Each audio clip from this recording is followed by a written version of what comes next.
New tonight.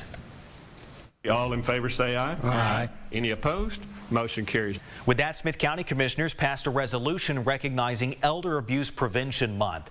There for the reading of that resolution, members of the Smith County Adult Protective Services Board wearing the color purple, symbolizing dignity and respect for older adults.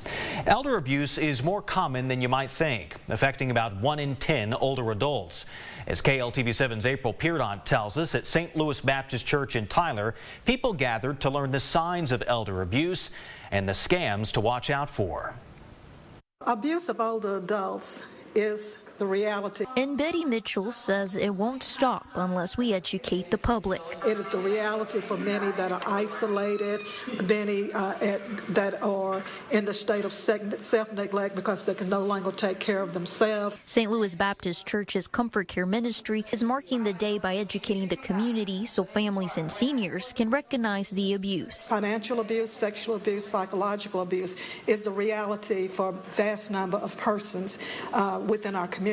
Texas Adult Protective Services reported 126,000 allegations in 2025 and investigated 82,000 cases. Just last month alone, 100 people in Smith County were reported as victims of abuse, neglect, and exploitation. For 74-year-old Linda Hartsfield, she doesn't want to be another statistic. It was helpful to me to be able to recognize a self-abuse, self-neglect,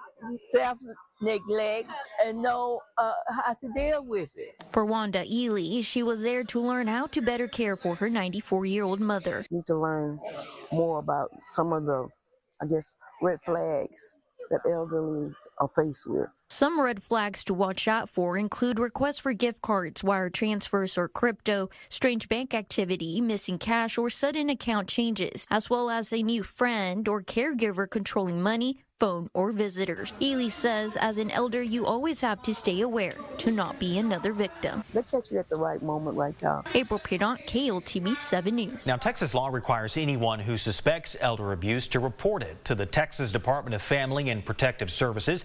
That phone number is at the bottom of your screen, 1-800-252-5400.